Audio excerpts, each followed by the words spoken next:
On behalf of the Professional Baseball Strength and Conditioning Coaches Society, I'd like to welcome you to the PBSCCS Podcast. I'm your host, Chris Messina.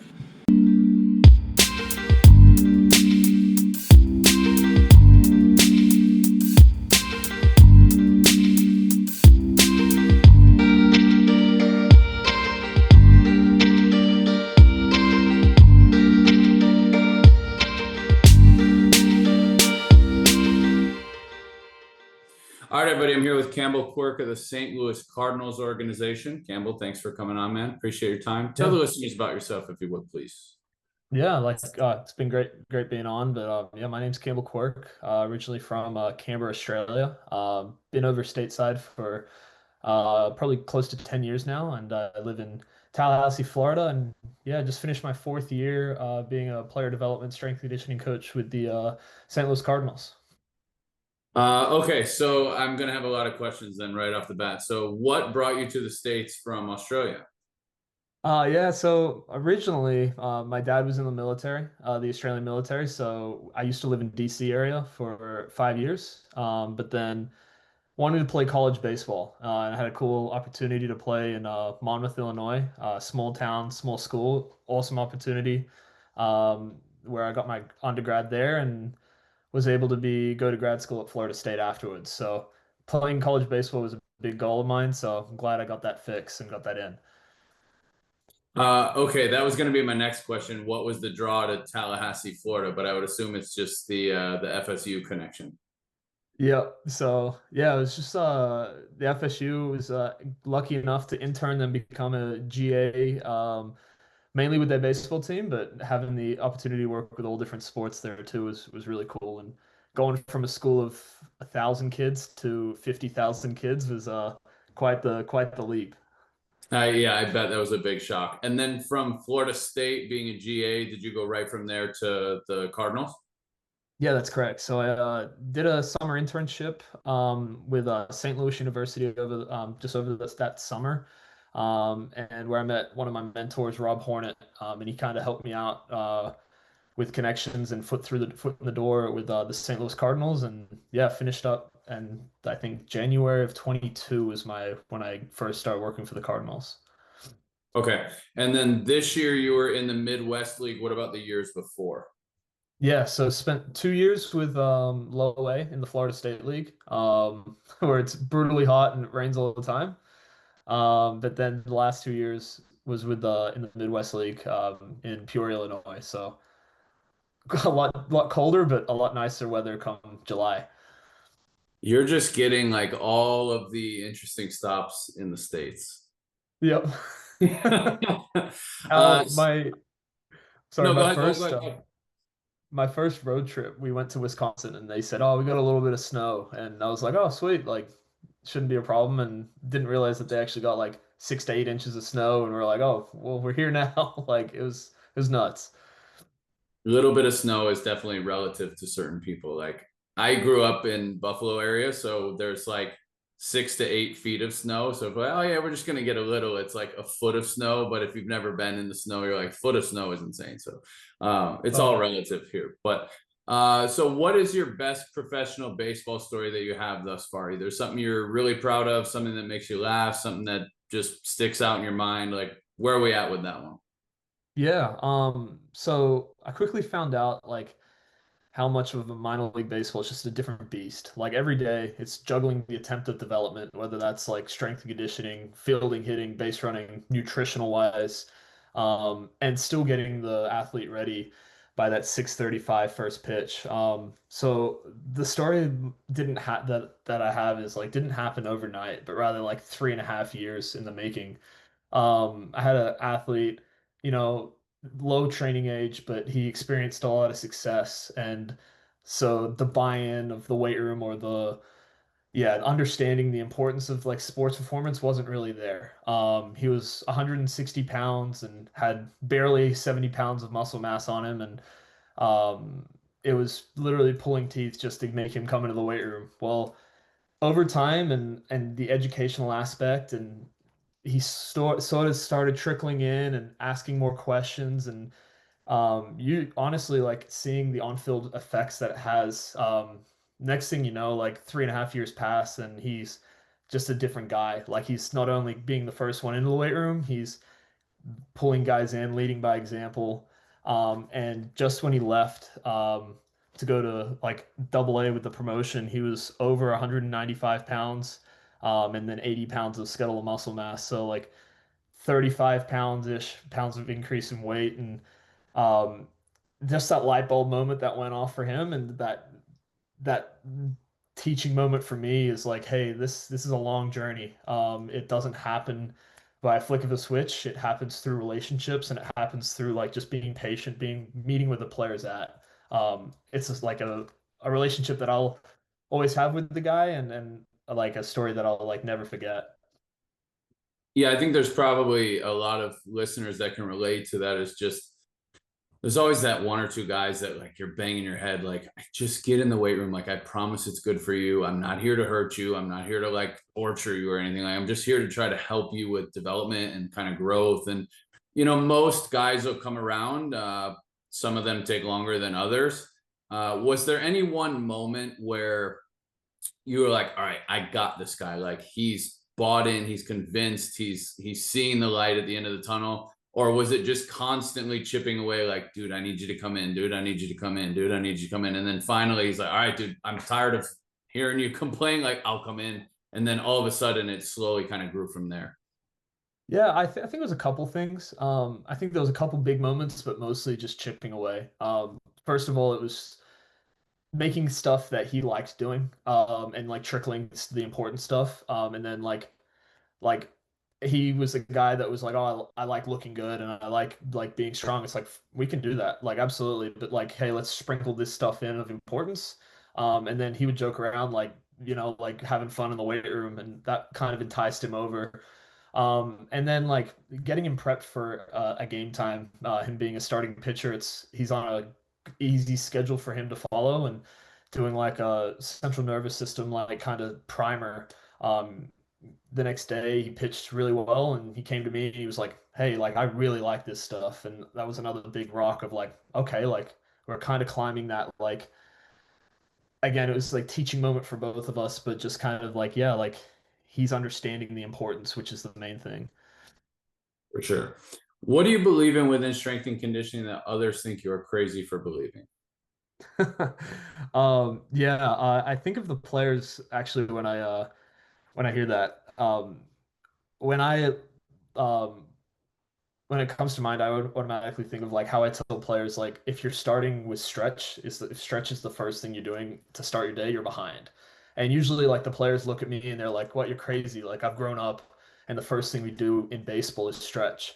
And it's just like again that educational piece of like, well, no, there's vital times where before you stretch, we can be working on breath work, we can prepping the body, whether that's mobility, stability, any form of activity in the weight room, movement. So that when you go into stretch and when you go into the other activities, your movement's like fundamental and it's the most smooth it can be, not just jumping straight right into stretch where you're all stiff and you're having a hard time to move.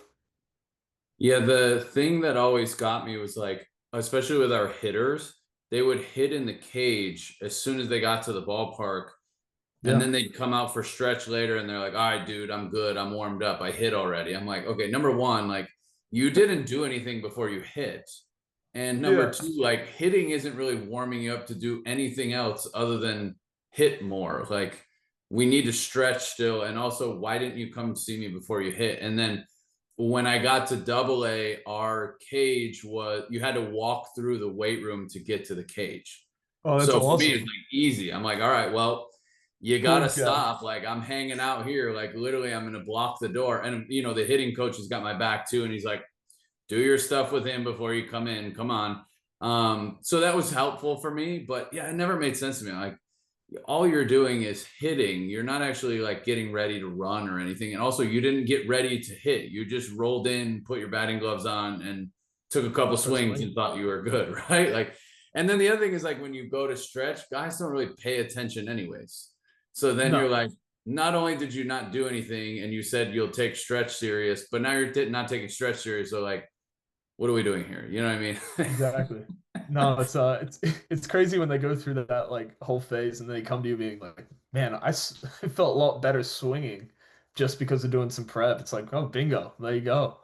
And then the beauty is like the higher the quality of the practice, the more likely it's going to transfer to a game and then actually give you results, right? So like it's kind of this snowball effect of like you don't do anything before you hit, so your hitting session kind of sucks, and then you come out to stretch and you half-ass that, so then you're not getting these results in the game. But then if you follow this prep routine I have, you're hitting in the cages better, you're actually giving a shit more, you're actually getting some outputs here, and now they're transferring to the game. So it's like, Right.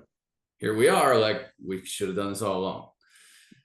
So yeah, it's Again, probably something that literally anybody that's worked in professional baseball that's listening has probably experienced that as well. I just love the initial like, you're crazy. Like the first thing we do is stretch. It's like, no, like we can do a bunch of stuff before we're out on the field. Like, trust me. Correct. Yeah, I actually when I was in the big leagues my first year, I was like, a lot of the pitchers just show up to stretch, don't really take it serious, and then they do throwing program. What if instead we give them an individual prep routine that they do before the weight room and we don't do stretch? I bet things will be better. And Yeah. all the pitchers are like, dude, I'm in. And they would go get their treatment. They'd come to us in the weight room. We'd go through their prep routine. If they needed a little extra warm up, we'd get them a little extra dynamic warm up stuff. And then they'd throw and they're like, dude, my throwing program's way better this way. I'm like, yes, because you're actually being like intentful with your preparation instead of just rolling out the stretch and kind of talking with your friends while you do some arm circles. Yeah, no, that's awesome. No, it's Crazy how it works, right? Oh yeah. Seems like common sense, but it's not. So we talked earlier that you've been in the Midwest League, and this year you were named the Strength and Conditioning Coach of the Year in that league. So first and foremost, congratulations to you. I've had a lot of others on that have won the award. I've said it a million times, but I'll say it again. It's voted on by your peers. So people in the league are taking notice of what you're doing, and obviously you're doing something well. I want to know what it is. So what is it that you're doing that is making you successful? Yeah, I think on the like plain and simply, it's just meeting the player where they're at. It's a long year. And as a strength coach, as a trainer, as anyone like in the sports performance world, like you're constantly watching players, you're listening to players, you're seeing like what's normal and when they're feeling good or when they're feeling extra good, but you're also seeing like when they're not feeling their best. And honestly, that kind of ties into my other point of just being adaptable. Especially with this is like what's your plan B, C, D, to get that player what they need, and like with or what's the best alternative to accomplish a similar action. So always be ready for that. It could be any random day where the player's like, like I don't think I can do that today. Like I'm feeling less than normal, or I have this going on. It's like perfect. Like let's do this instead. Oh, that didn't work. Let's try this. And yeah, like being adaptable is a huge one, not just for that, but just also just being like, okay, like rain delay or something comes up or doubleheader the next day. How best do you approach like the changes that I mean you've been a witness to it. Like how do you best come and make the best situation you can out of like all the changes being on the road, etc. How are the facilities in that league? That's not a league that I ever worked in. Just in terms of like road gyms and then like even in the clubhouses and like you talk about adaptability, like the lower levels of the minor leagues is the ultimate adaptability in my piece. Like what are the facilities looking like that you're using? Honestly, I was kind of scared at first just from like what I heard. But honestly, going into it, like the facilities were great. That being said, we still did a lot of hallway lifts. We still did a lot of like kettlebell workouts where we could. Like, still have a lot of like early workouts. We made fun of those and like had the best attitude going into them. But I think overall, like minor league baseball has done a great job, like making sure the facilities are kept up to above par, and making sure that they're the best they can be. So, still a lot of fun, still a lot of like having a big Division 1 guy that's never seen this before. It's like, hey, kind of welcome to it, buddy, kind of scenario. But like overall, like I think the Midwest League did a good job. Definitely definitely not the worst, I don't think. Yeah, that's awesome to hear. It's been a while since I've been in the minor leagues, and even when I was like my last few years, I was in AA, AAA. So it's still the minor leagues. You're still having to be adaptable. The facilities and the cities are not the best compared to big leagues, but they're definitely better than like I started in Bristol, Tennessee. And same thing for me. I had a guy come from like a big D1 program, ready to lift the house. And I'm like, here's the weight room. And it was our concession stand for the high school football team in the off season. You know what I mean? I'm like, I've got like those interlocking like floor mats, the little floor mats, and I had like 9 of them in there. Like that was the space. I was like, there's your one squat rack, there's your one lat pull down. We've got some like nebulous dumbbells that like don't exist anymore. They're made from like pure stone. And yeah, so what do you want to do about it, buddy? And he's like, oh, where is this and this? I'm like, not here, partner. Like we gotta make it work. But and you do. That's the thing. You make it work, right? Everybody makes it work. I think it creates like more of a fun story to look back on with the guys too. Like we were doing like elevated push-ups on a park bench, and it's like, oh, it's just you get in what you have to get in, and then you look back and the players joke about it. They might be frustrated at the time, but you have a good laugh with them at the end of the day. You're like, hey, this is kind of what we went through. So it's no, it's definitely a journey for sure. Yeah, even like my first series in AA, I had a starting pitcher that had to get a lift in, and I was like, dude, we have no space in the clubhouse. He's like, let's go in front of the dugout. I'm like, okay. And it's like right before it's like 6:20. Like people are already in the stands gearing up for this game. And he's got one dumbbell, one adjustable dumbbell, and he's doing like one arm floor press in the grass. He's doing dumbbell rows. He's like throwing a med ball with me. I'm like, what is this? This is insane. But you get the work done, and you have a good laugh about it. I think the lesson in there too is like in the moment it can feel frustrating, right? Like these are professional athletes and it's not always the best scenario for them. But sometimes you have to not take it so seriously. Like you take the work serious, but you don't take yourself serious. You have a good laugh. You're in the dugout during the game and be like, dude, 15 minutes ago we were doing a workout like on that park bench over there, and now there's like people eating hot dogs on it. You know what I mean? Like you just gotta kind of laugh.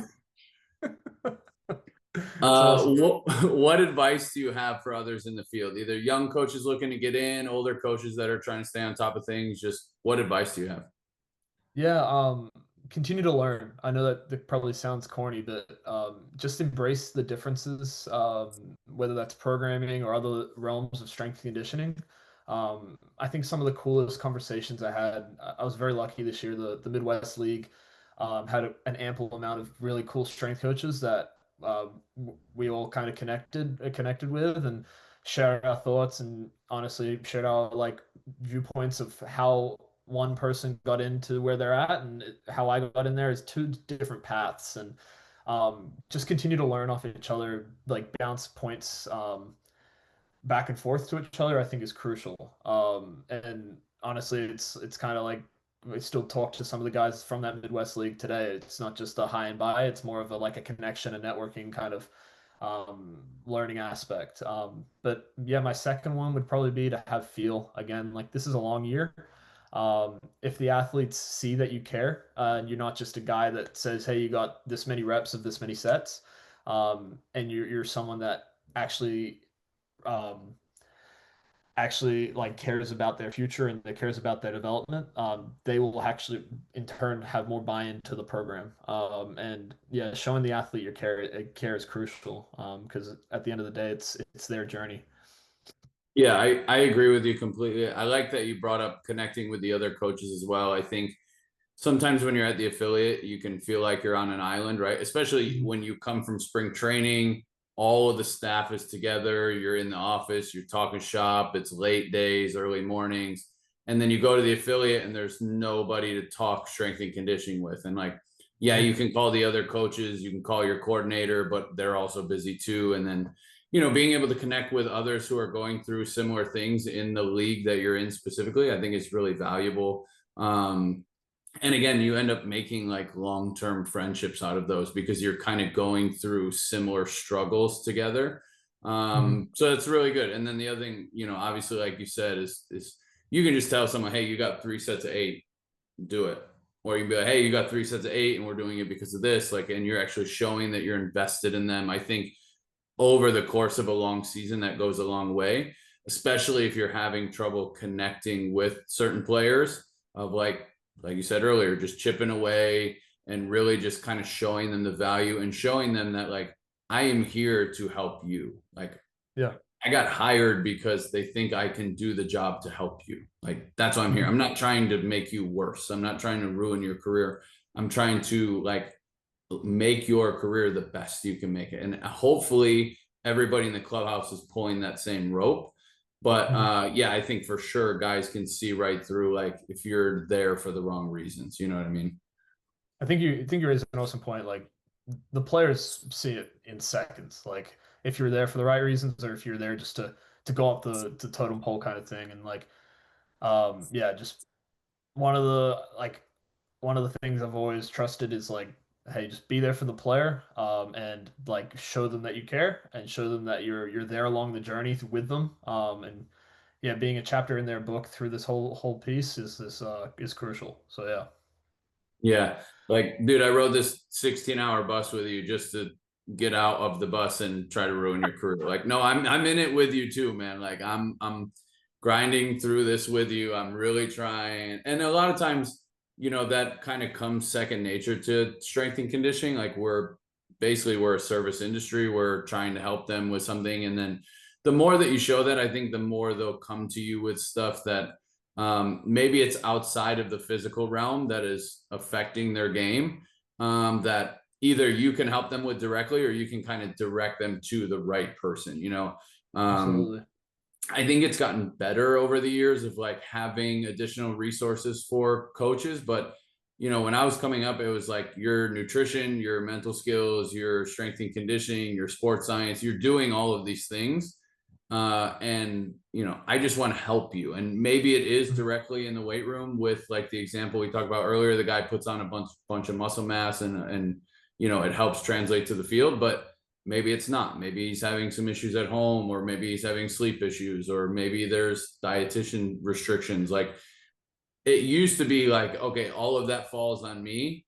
Now, I mean, correct me if I'm wrong, but I think it's getting better where there's more resources to help kind of spread that. And again, as long as everybody's pulling that same rope and putting the player at the center of all of it, I think it's a win for everyone.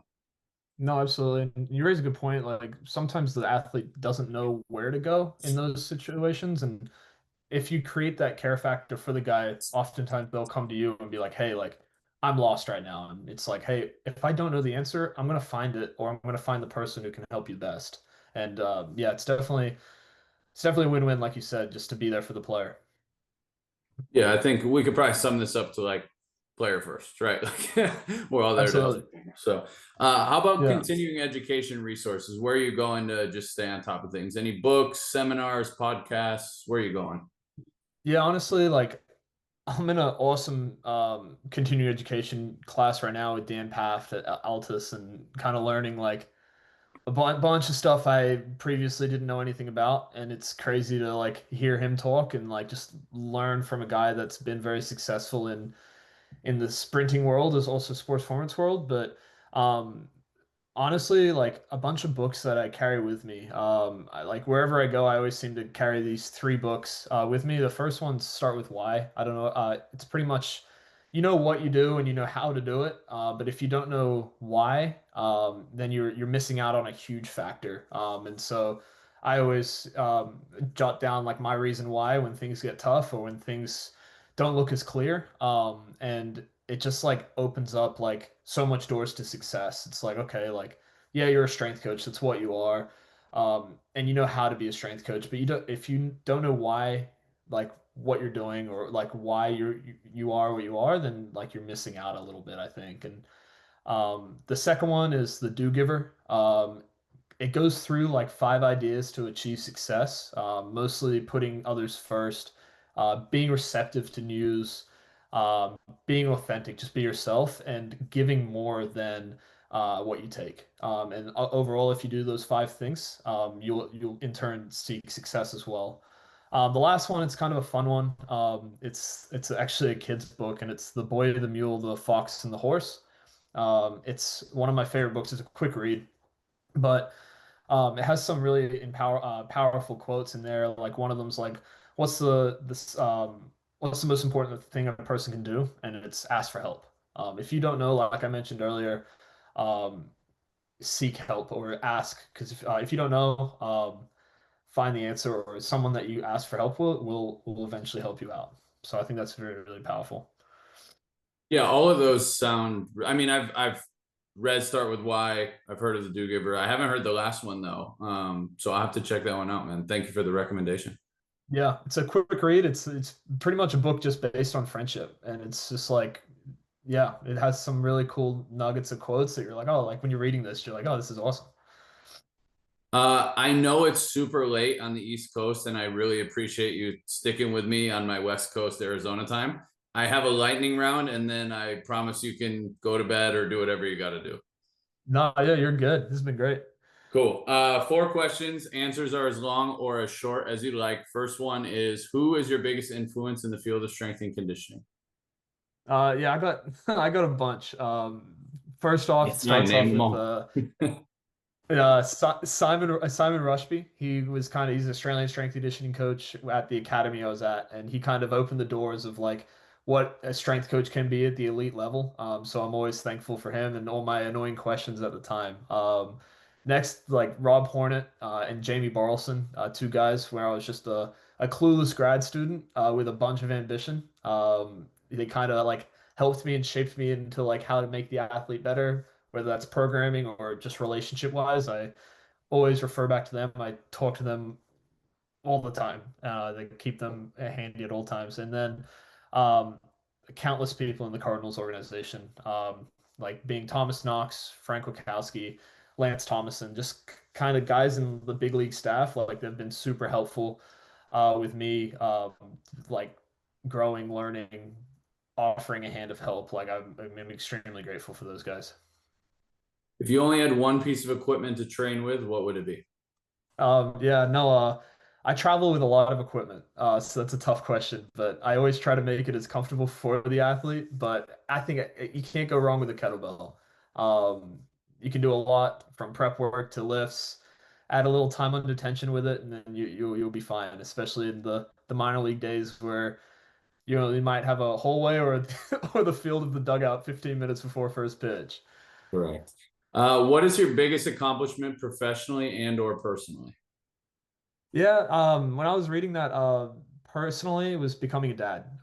That taught me a lot, and it taught me how to be a better coach. Yeah, it's kind of helped me professionally, but yeah, just best day of my life was becoming a dad and having to learn how to look after someone else that, and like, yeah, just being learning everything that comes with the nature of it. So it's been great. How about professionally? Professionally, but honestly, like, I don't know, like just like biggest accomplishment. Um, Getting the phone call like that I've been offered a job with the Cardinals, I think is one. Just like finally all your hard work, like the late nights with undergrad and grad school and the unknowing. I think a lot of students that listen to this, like there's a lot of unknowing, especially when you're about to take the leap into the sports world. Kind of paid off. It's the road's just started and it's about to get harder, but like there's a lot of unknowns and like is this even worth it or like am I actually gonna get where I need to be? But yeah, getting that first phone call, I remember Dr. Butler gave me a call and it was a big stress off the shoulders kind of thing. Any career other than strength and conditioning, what would you choose? Yeah, definitely tactical. I don't envision myself being in a cubicle office. So and my dad, as I mentioned before, was in the military, so I always looked up to him and definitely something in military or police, just tactical work would be amazing. It's been good to get to know you. It's been good to talk shop. If the listeners want to get in touch with you, where can we go? Is social media the best place, or is there somewhere else we can get in touch with you? Yeah, Instagram would probably be best. My handle is I think Quirky26, Quirky 26. And yeah, definitely excited to get in touch and connect with some people. Awesome. Again, I appreciate your time this late at night on the East Coast, and we'll talk soon. Enjoy whatever bit of off-season time that you get, my man. Yeah, I appreciate it. Thanks, Chris. All right, everybody, that's going to conclude this episode with Campbell. I hope you enjoyed this one. This was actually the first time that he and I connected, so it was really cool for me personally just to get to know him, to hear his journey, to hear where he started, to hear where he's at now. And in addition, obviously, he was Strength Coach of the Year in the Midwest League, so he's doing something that others view as being successful, and I wanted to know what that was. And I think he did a great job of sharing that with us. I think there's a lot of really good information in this one. And I'm excited to have a new friend and have a new connection in the future for myself. 3 things that I took from Campbell in this episode. Adaptability is essential for success in this field. You should never be afraid to ask for help when you don't know an answer to something. And connecting with other coaches in similar situations to yours can help drive creative thinking and new ideas. With that being said, I hope you enjoyed this episode, and we'll talk to you again on the next one.